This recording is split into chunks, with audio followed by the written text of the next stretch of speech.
Sinisira ng micro at nanoplastics ang mga hadlang sa bituka. Ang bituka ay hindi lamang isang digestive organ. Humigit kumulang 70% ng mga selula sa ating immune system ay puro doon. Na nangangahulugan na ang kondisyon nito ay direktang nakakaapekto sa proteksyon ng buong katawan.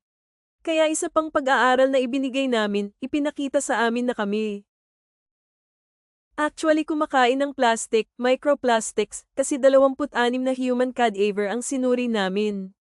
Inimbestigahan lang namin ang sistema ng bituka nila, ang laman ng bituka nila, at nakita namin na parang siyam. Sa pagitan ng siyam at 10 microplastics bawat tao sa kanilang tiyan. Kaya ito ay, alam mo, ito ay tulad ng isang matinding pagkakalantad. That time, they exposed that amount of microplastics because, kapag may kinakain ka, dadaan ito sa bituka mo. Ang ilan sa kanila ay mananatili sa loob ng system.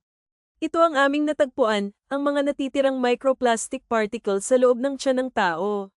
Dahil ang gramo ay hindi nagbibigay ng sapat na impormasyon tungkol sa pagkakalantad dahil ang mga particle ay kumikilos ayon sa kanilang hugis kaysa sa kanilang masa. Dahil ang tiyak na katangian ng transportasyon ng mga plastic o particle ay sukat dahil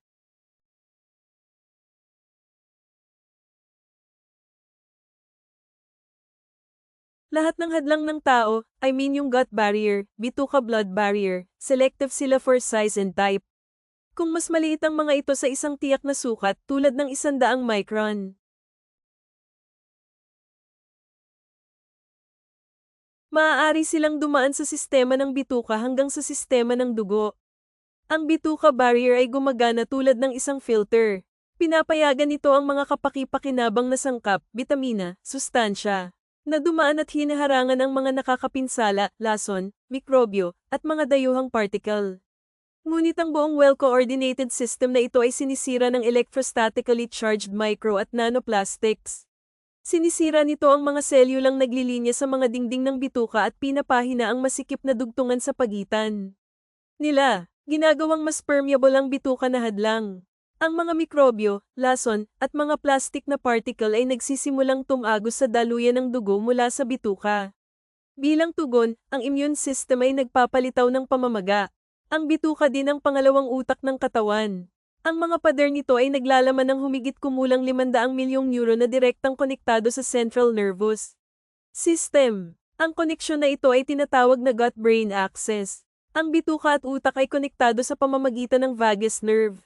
Ito ay tulad ng isang direktang linya ng telepono kung saan sila ay patuloy na nagpapalitan ng mga mensahe. Ang utak ay nagbibigay ng mga utos sa mga bituka kung ano ang gagawin. At ang bituka ay nagpapalam sa utak tungkol sa kanilang kalagayan. Ang isang mahalagang papel sa komunikasyon na ito ay nilalaro ng microbiota. 100 trilyon na kapaki-pakinabang na bakterya. Gumagawa sila ng mga sangkap na may kakayahang parehong pagpapatahimik at nanggagalit sa mga nerve endings sa dingding ng bituka, kabilang ang sa vagus nerve. Ang sisingilin na micro at nanoplastics ay nakakagambala sa balanse ng gut microbiota. Ang mga kapaki-pakinabang na microorganismo ay namamatay, habang ang mga pathogen ay nagsisimulang dumami ng aktibo. Kapag nangyari ito, ang komunikasyon sa pagitan ng bituka at utak ay nagiging pangit. Kapag ang mga nanoplastics ay pumasok sa bituka, ito ay nag-trigger ng isang mabisyo na siklo ng pagkasira. Ang pinsala na nagsisimula sa bituka ay humahantong sa systemic malfunction sa buong katawan. Ang digestive, immune, nervous, at endocrine system ay nagdurusa. Pinapabilis nito ang proseso ng pagtanda ng katawan at pinatataas ang panganib ng mga seryosong sakit tulad ng irritable bowel syndrome at inflammatory bowel disease, allergy at autoimmune disease, depression, pagkabalisa at mga cognitive disorder, obesity at diabetes, cardiovascular disease, neurodegenerative disease tulad ng Alzheimer's at Parkinson's. Sinisira ng micro at nanoplastics ang immunity. Natuklasan ng mga mananaliksik mula sa University Medical Center Utrecht na ang mga immune cell na nakalantad sa nanoplastic ay namamatay ng 3 beses na mas mabilis kaysa sa mga hindi. Ang ganitong pinabilis na pagkamatay ng mga immune cell ay lubhang nagpapahina sa kaligtasan sa sakit at binabawasan ang kakayahan ng katawan na labanan ang mga impeksyon. Nag-aambag ito sa pagkalat ng mga nagpapasiklab na reaksyon sa buong katawan.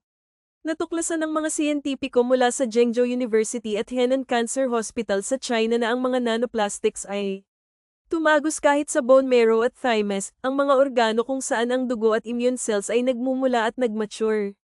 Ang utak ng buto ay gumaganap ng dalawang pangunahing tungkulin. Sa isang banda, isa itong pabrika ng mga selula ng dugo kung saan nabubuo ang mga pulang selula ng dugo, mga puting selula ng dugo, at mga platelet.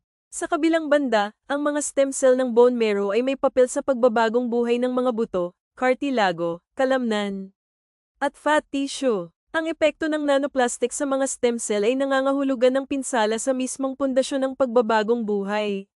Una, lumalala ang pagbuo ng dugo. Maaaring magkaroon ng anemia dahil sa kakulangan ng mga pulang selula ng dugo.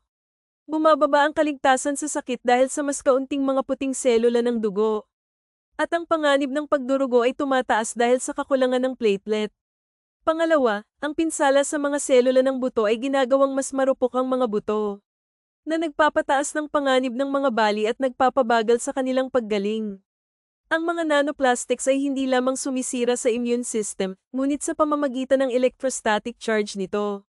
Lumilikha din sila ng mga kondisyon para sa pagpaparami at katatagan ng mga pathogen. Ang isang pag-aaral mula sa Universidad ng Illinois ay nagpakita na ang positibong sisingilin ng mga nanoplastic na particle ay nagpapataas ng physiological stress sa gut bacteria tulad ng E. coli. Ginagawa silang mas pathogenic. Ang electrostatic charge ay gumaganap ng mapagpasyang papel dito. Ito ang nagpapataas ng pathogenicity ng mga microorganism. Kasabay nito, ang mga nanoplastic na particle na walang electrostatic charge ay hindi naging sanhi ng physiological stress sa bakterya, at ang kanilang panganib sa mga tao ay hindi tumaas. Ipinakita ng eksperimento na ang microplastics, lalo na ang polystyrene, ay maaaring mag-absorb ng hanggang 98.6% ng mga virus, na nagpapatagal sa kanilang kaligtasan sa labas ng katawan ng hanggang 7 araw. Ang mga virus na karaniwang namamatay sa ilalim ng sikat ng araw o oxygen sa loob ng ilang oras ay maaaring manatili sa plastic sa loob ng 2 hanggang 7 araw na nananatili sa mga ibabaw tulad ng mga handrail, bote, at hawakan ng pinto. Ang isang pagbahing mula sa isang nahawaang tao ay maaaring maglabas ng hanggang 200 milyong mga viral particles sa hangin na maaaring damapo sa anumang plastic na ibabaw sa loob ng bahay o magbigkis ng mga nanoplastic na particles sa hangin at tubig. Ang microplastics ay nagiging isang air at water taxi na nagkakalat ng impeksyon sa sandaling nasa daloy ng dugo. Ang mga naka-charge na micro at nanoplastic na particle ay mabilis na nababalutan ng mga protina ng plasma na bumubuo ng isang biocorona na nagtatakip sa kanila bilang sariling mga selula ng katawan at ginagawa silang hindi nakikita ng immune system. Antibiotic resistance noong 2019. Ang paglaban sa antimicrobial ay direktang responsable para sa higit sa 1 milyong pagkamatay, na may halos 5 milyong karagdagang pagkamatay na nauugnay sa mga kaugnay na komplikasyon. Ipinakikita ng mga pag-aaral noong 2025 na ang plastic ay tumutulong sa bakterya na magkaroon ng paglaban sa mga antibiotic na nagtutulak sa isang krisis na lalong hindi kayang kontrolin ng gamot. Bakit? Dahil ang plastic ay ang perpektong plataporma para sa paglaki ng bakteryal. Sa ibabaw nito, madali silang bumubuo ng mga biofilm. Isang siksik na protection na layer na sumasangga sa bakterya mula sa sikat ng araw, pagkatuyo, pag-atake ng immune system, at higit sa lahat, mula sa mga antibiotic.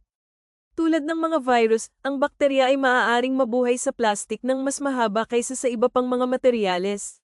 Minsan sa loob ng 3 araw o higit pa. Ginagawa nitong ang microplastic ay isang mahusay na carrier ng mga mapanganib na mikrobyo sa pamamagitan ng tubig, lupa, at pagkain. Paul Dabzak, PhD sa Water Chemistry at Microbiology, researcher sa Center for Research in Exact Sciences and Engineering sa Bolivian Catholic University San Pablo, ay nagsabi na ang pagkakaroon ng biofilm sa microplastics ay ginagawang mas mapanganib ang mga ito.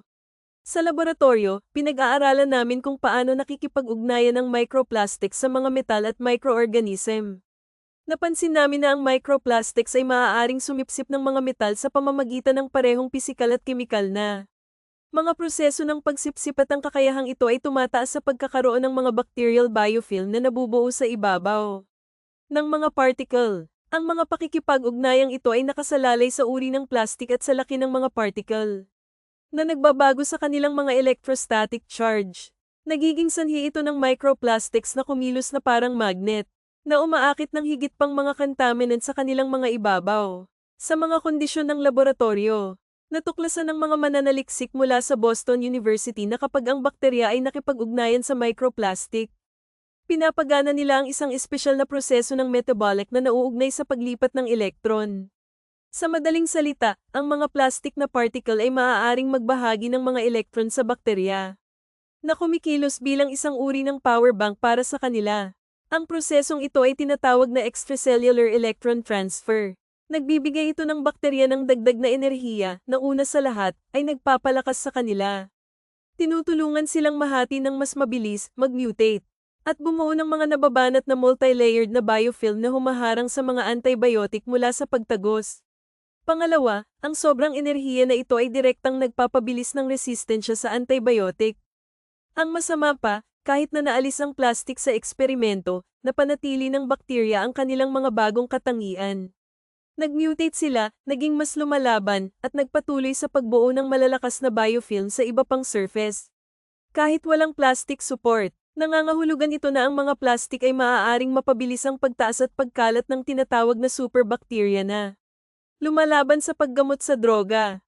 Ayon sa mga pagtatansya ng WHO, pagsapit ng 2050, ang antimicrobial resistance ay aani ng 10 milyong buhay bawat taon. Samantala, ang mga bagong antibiotic ay binuo ng mas mabagal kaysa sa pag-evolve ng bakterya. Kaya isipin mo ito, ang mga naka-charge na microplastics ay hindi lamang tumutulong sa bakterya na mabuhay. Ngunit nagbibigay daan din ito sa kanila na mag-mutate sa superbacteria na lumalaban sa mga antibiotic. Binago ng pagtuklas na ito ang ating pananaw sa polusyon sa plastic dahil naiintindihan na natin ngayon na ang problema ay higit na nakakaalarma kaysa sa dati nating pinaniniwalaan. At bawat taon, ang banta ng paglaban sa antibiotic ay lumalaki. Sa maraming bansa, ang mga karaniwang gamot ay nawawala na ang bisa ng mga ito. At maging ang mga karaniwang impeksyon ay lalong nagiging mahirap gamutin. Kung magpapatuloy ang trend na ito, ang mga antibiotic ay maaaring maging ganap na walang silbi. Ang micro at nanoplastics ay nakakaapekto sa respiratory system. Ang daanan ng paglanghap ng micro at nanoplastics ay lalong mapanganib dahil ang mga plastic na particle na may dalang electrostatic charge ay maaaring maabot hindi lamang sa mga baga, ngunit direktang naglalakbay sa utak sa pamamagitan ng olfactory pathway. Tinataya ng mga mananaliksik ng China na sa loob lamang ng 2 oras sa labas, ang isang may sapat na gulang ay maaaring makalanghap ng hanggang 106,000 microplastic particle at ang isang bata ay humigit kumulang 73,000.